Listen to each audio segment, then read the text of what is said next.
She married me for a green card and planned to bring her ex over. I waited until the interview to show the officer the truth.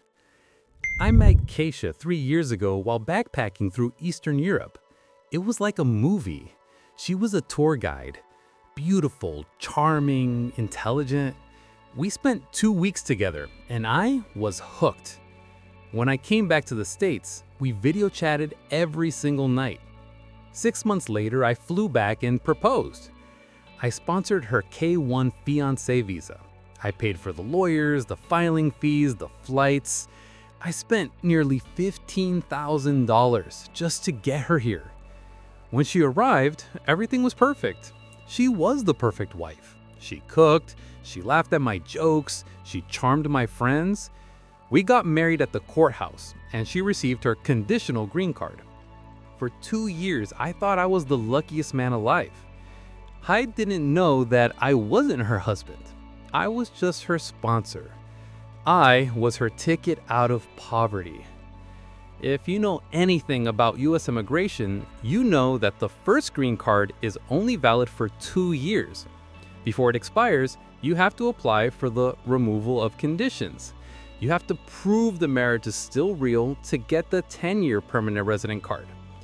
Our interview was scheduled for a Friday morning. Keisha was nervous. She kept checking her paperwork, rehearsing our love story. "We met at the cafe near the bridge," she would recite. "You proposed at sunset." I thought she was just anxious about the bureaucracy. But 3 days before the interview, I found out the real reason for her nerves. I was looking for my passport in the home office. I moved a stack of papers and found her old iPad buried underneath. It was plugged in, charging. A message notification popped up on the lock screen. It was in her native language. I don't speak her language fluently, but I had picked up enough over 2 years to recognize terms of endearment. The message said, "My love, stay strong, almost there." My blood ran cold. I guessed her passcode. It was the year she was born. So original. I opened WhatsApp. There was a chat thread with a man named Dimitri. It went back years. Before me. During me. I scrolled to the messages from yesterday. I used the translation app on my phone to be sure. Keisha, just 3 more days until the interview. Then I get the 10-year card. Once I have that, I can divorce this American idiot without getting deported. Dimitri, I miss you. I hate that he touches you. Keisha, don't worry, he's clueless. He's just a wallet. As soon as the ink is dry on my papers, I'm filing for divorce and sponsoring you. We will be together in America soon. American idiot. Just a wallet. I sat there for an hour, staring at the screen. Every "I love you" she had ever said was a transaction. Every kiss was a fee she paid for citizenship. My first instinct was to confront her, to throw her out. But then I realized if I throw her out now, she might claim abuse. She might try to find a loophole to stay. No, I needed to finish this the right way. I needed the US government to do my dirty work for me. I took screenshots of everything. I translated them. I printed them out in color. I put them in a crisp black folder. For 3 days, I lived with a snake. I drove it to the mall to buy a conservative dress for the interview. I smiled when she practiced her answers. Inside, I was dying. But on the outside, I was the supportive husband.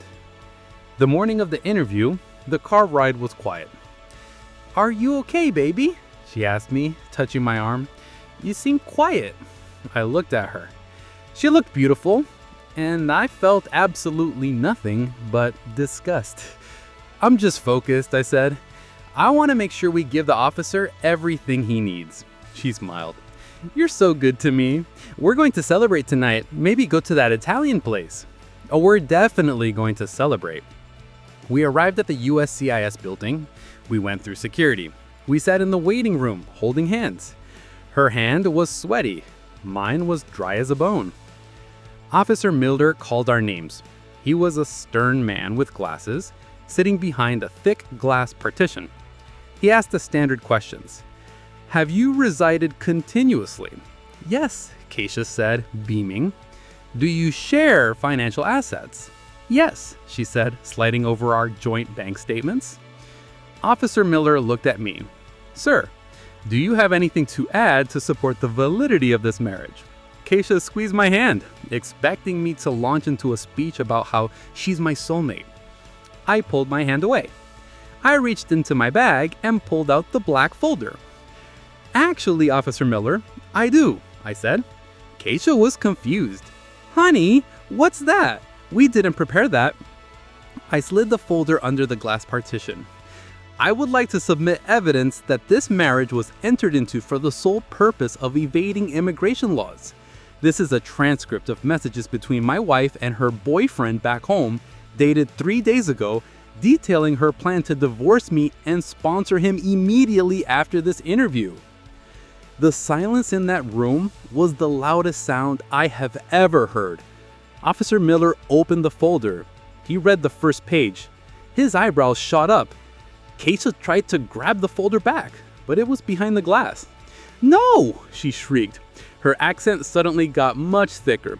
"He is lying! He made this up! He is jealous!" "It's not made up," I said to the officer. "The iPad is in the car if you need forensic verification, but the timestamps and the phone numbers match up." Officer Miller looked at Keisha. His face was stone cold. "Ma'am, sit down." "But I love him," she cried, fake tears streaming down her face. "Dimitri is just a cousin." "You texted your cousin that you can't wait to divorce this American idiot?" the officer read from the page. Keisha froze. She realized the game was over. She turned to me, her face twisting into pure hatred. "You bastard! You ruined my life!" "No," I stood up. "You ruined it yourself. I was just the wallet, remember?" The officer asked me to leave the room. 2 security guards entered as I walked out. I didn't wait in the lobby. I walked straight to my car. Her visa was revoked on the spot. Because she had admitted the fraud in writing via the texts, she was placed in removal proceedings immediately. She was given 48 hours to leave the country voluntarily or face forced deportation and the lifetime ban. She called me from a number I didn't know an hour later, begging me to pick her up because I had the car keys. I said, "Call Dimitri. Maybe he can swim over and pick you up." I blocked the number. She flew back home 2 days later. I heard from a mutual friend that Dimitri dumped her the moment she landed because she came back broke and without a green card.